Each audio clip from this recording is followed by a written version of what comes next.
हमारे यहाँ एक बात और कही गई थी कि आजकल ज्यादातर लोग ऐसे दिशाहीन हो गए हैं कि सोचते आज नौकरी लगेगी, कल नौकरी लगेगी, परसों नौकरी लगेगी, तो इसमें धीरे धीरे करके 20 साल, 25 साल, 30 साल और 35 साल ऐसे समय गुजार देते हैं, कोई दूसरा विकल्प नहीं रखते हैं। मेरा ये निवेदन है युवा पीढ़ी से कि एक साथ में कई विकल्प लेकर चले, और अगर कहीं न कहीं 18 साल की उम्र हो जाए तो हमको सोचना चाहिए, हमारे बच्चों को भी सोचना चाहिए कि हम माँ बाप का सहारा बने, उनके ऊपर निर्भर न रहें। आत्मनिर्भर होने की बात, ये भी संकल्प लेने की बात हम लोगों ने विचार की है। एक और भी भावना जो हमारे राष्ट्र को सबसे ज्यादा कमजोर कर रही है वो है ऊंच नीच की। कुछ लोग अपने को ऐसा समझ लेते हैं कि किसी चीज में बड़े अपने को समझ लेते हैं। कुछ लोग हमारे यहाँ हालांकि कहा गया है कि धनव्रत, ज्ञानव्रत, वयोव्रत और धनव्रत जो है, हाँ कुछ लोग तपस्या करके पद में भी व्रत होते हैं, और जाति व्रत, ये सब चीजें हैं। लेकिन एक निवेदन करना है कि ये सभी व्रत सम्मानित तो है, लेकिन अगर किसी चीज में बड़े हुए व्यक्ति के अंदर अभिमान आ जाए तो फिर वो नीचे चला जाता है। चाहे वो पद में हो, चाहे वो धन में हो, चाहे वो उम्र में हो। हमारे धर्मशास्त्र शिक्षा देते हैं कि सब लोगों को जो है ऐसा होना चाहिए कि सबके साथ समानता की दृष्टि होनी चाहिए, समानता का भाव होना चाहिए। ऐसे भाव लेकर भी हम लोग संकल्पित होंगे। तो ये संकल्प के रूप में भाई साहब हम लोगों ने तैयारी की है। मैं चाहूँगा कि आप भी अपनी ओजपूर्ण वाणी से इस आश्रम परिवार को एक राष्ट्र से जो है ऐसा प्रबल बनाने के ऐसे कुछ संकेत दें जिससे ये पूरा आश्रम परिवार लाभ ले और उसके अंदर जो है आत्मबल बढ़े, उसका अंतर मन और जागृत हो जाए। ऐसे भाव लेकर भाई सर्वेश जी।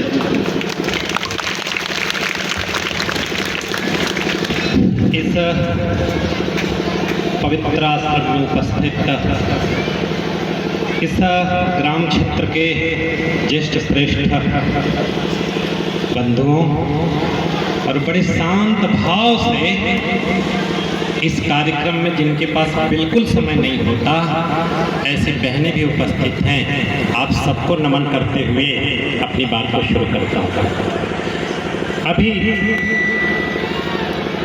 जब मैं आया तो जब भाई साहब मिलने आए थे मुझसे, तो उन्होंने बताया मालिक जी महाराज उस समय राष्ट्र को कैसे बढ़ाना चाहिए आगे, ऐसे दिशा में इतने बड़े संत भी सोच रहे थे। शायद किसी बात को लेकर के किसी ने कहा इस देश के बारे में, यूनान मिस्र रोमा मिट गए सारे जहां से, कुछ बात है कि हस्ती मिटती नहीं। तो हस्ती क्या है? आप सब विवेकानंद जी को भी जानते हैं, उनका जीवन राष्ट्र जीवन रहा है। समर्थ गुरु रामदास, मालिक जी महाराज और महर्षि अरविंद, आज भी महर्षि अरविंद की अस्थि पांडिचेरी में रखी है और उन्होंने कहा कि मेरे अस्थि को विसर्जित मत करो। जब तक यह राष्ट्र अखंड नहीं हो जाएगा तब तक मुझे मेरी अस्थि को विसर्जित मत करना, मुझे मोक्ष की प्राप्ति नहीं हो सकती। अर्थात यह राष्ट्र सुरक्षित है, यह भारत माता फिर से वैभवशाली बनेगी, तभी मुझे मोक्ष की प्राप्ति होगी। इसलिए आज भी आपको अस्थि पांडिचेरी में रखी है। ऐसे पवित्र संत पैदा हुए, ऐसे तो 2-4 नाम में गिना रहा हूँ, ऐसे संत की एक लंबी श्रृंखला है जिसके कारण किसी ने कहा कुछ बात नहीं कि हस्ती नहीं होती। वो हस्ती क्या है? तो हस्ती ये है जिनके पास थोड़ा सा भी समय नहीं है, वो 4 घंटे से बैठकर पूज्य मालिक जी महाराज के चरणों के धूल को लगा करके और 2 घंटे 3 घंटे से बिना कीप साइलेंट, बिना आवाज आए और पवित्रता के साथ आप सभी कथा सुन रहे हैं। ये उसी चुंबकीय शक्ति की देन है, यही हमारी हस्ती है। और जब जब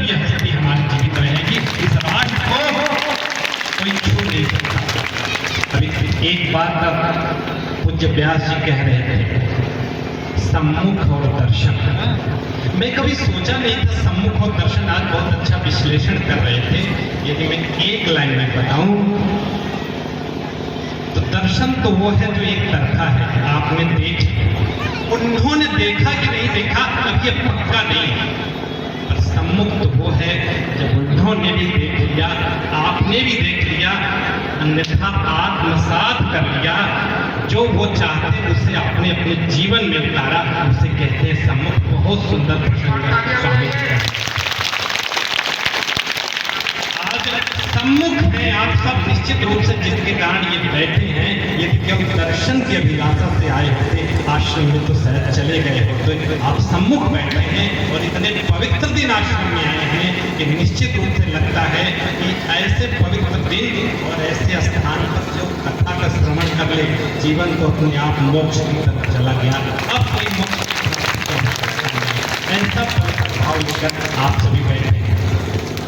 अगली बात, आज बड़ा पवित्र दिन है, जैसा भगवान श्री राम की चर्चा हो रही थी, तो हम अच्छे कैसे बन सकते हैं, किस कारण ये राष्ट्र हमारा परम वैभव के शिखर पर था, उसकी मैं थोड़ी चर्चा करता हूँ। संयोग से भाई साहब ने भी एक बिंदु की चर्चा किया, नीच और ऐसे जाति पाति। तो हमारे देश में कभी ये नीचा ऊंचा तो था ही नहीं।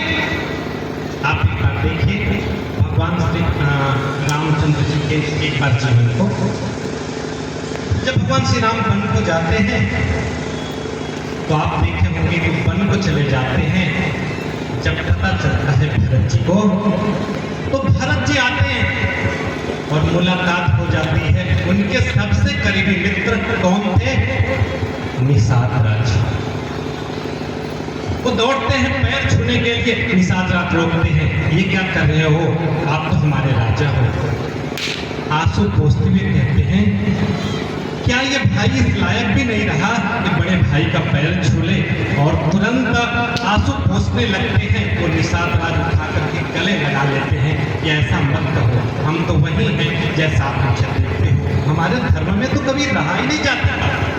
कि जब देश में संक्रमण काल आया, आतताइयों का आक्रमण हुआ, सगहुण यहूदी इस्लाम और प्रकार प्रकार के आए, जब आए वो प्रक्रिया उन्होंने डाली, ऐसा चरित्र खराब किया, संस्कार डाला, ऊंचा नीचा का भाव भी होने लगा।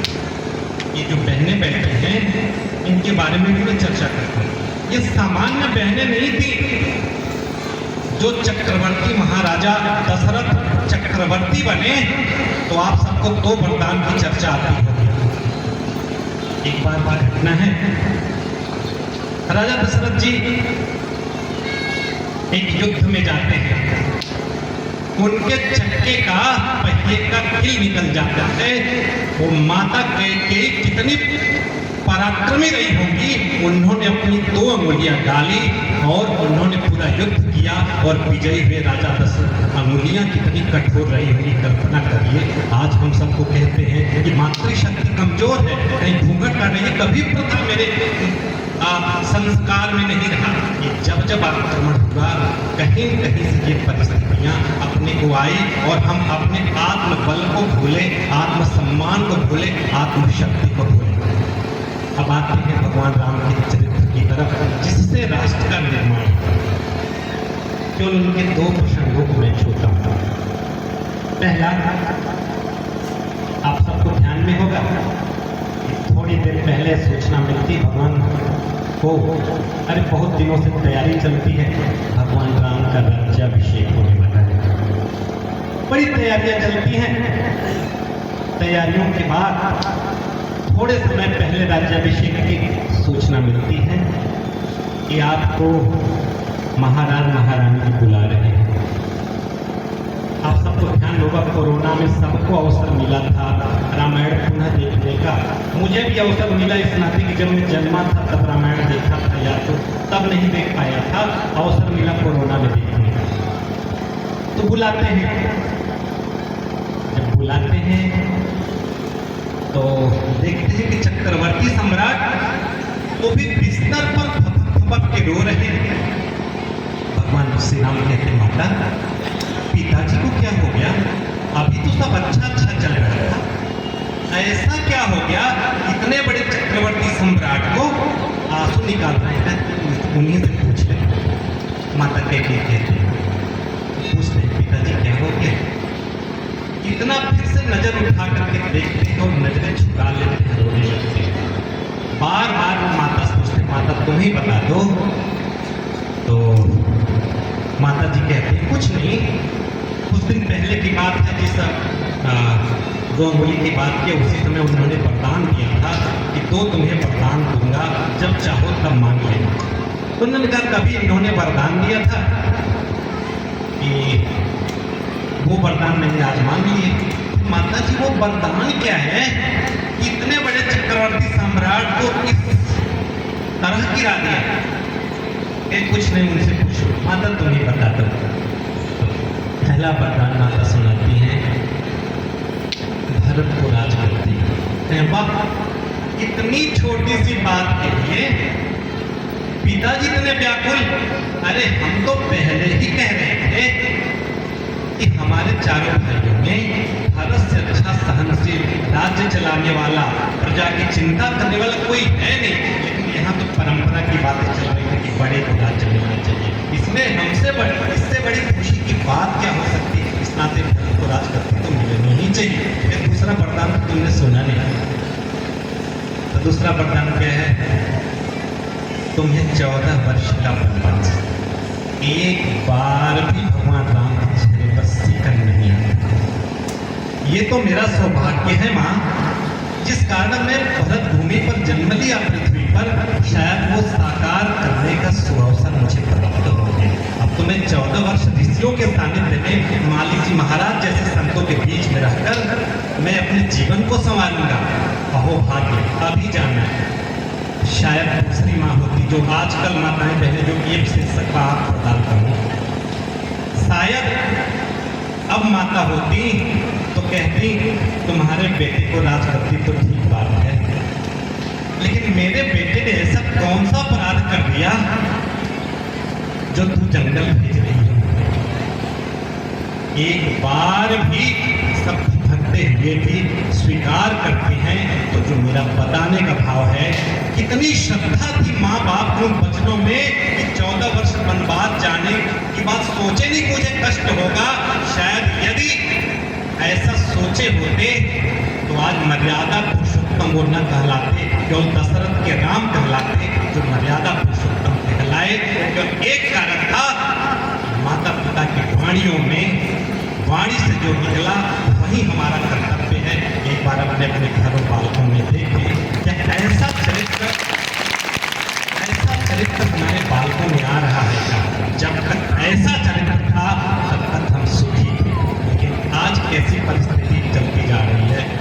पैसा का पैसा घर में आता जा रहा है, लेकिन संस्कारों की कितनी कमी होती जा रही है, वो आप सबको सोचने की आवश्यकता थी। ऐसा मेरा भारत था जिसके कारण किसी ने कहा है, हर बाला देवी की प्रतिमा, बच्चा बच्चा राम। ऐसा चरित्र और संस्कार हुआ करता था कि माता पिता का कुछ भी निकला वाणी से ऐसे सहजता के साथ पालन करते थे। तो हमारा राष्ट्र पूरे पृथ्वी पर था। जब ये संस्कार घटता गया, हमारा भारत हिस्से में बढ़ता गया। इस चरित्र को फिर से लाना होगा यदि राष्ट्र को परम वैभव के शिखर पर ले जाना है। तो मातृशक्ति की तरफ की एक समस्या है, बहुत बढ़ रही है देश का। मैं उधर चलता हूँ। माता सीता को तो आप सभी ने देखा होगा, देखा नहीं होगा, सुना होगा। आज तो देखने की बात, सुनने की बात भी बंद हो गई है घरों में, क्योंकि घर में टीवी चलती रहती है और टीवी में वो कुमकुम और क्या क्या आता है, रोटी जल जाती है, और उसमें क्यों लेके चीज आता है कि सासू से यदि थोड़ा कुछ बात हुई तो कौन सा कर्म करना है जिससे परिवार टूट जाए, उतना ही देख रहे हैं। तो मैं सीता जी के चरित्र की चर्चा कर रहा हूँ। माता सीता जी के बारे में आप सबको ध्यान में होगा कि एक प्रसंग बड़ा कठोर आता है उनके जीवन में, जिसके कारण उनको महल छोड़ना पड़ता है। जब रावण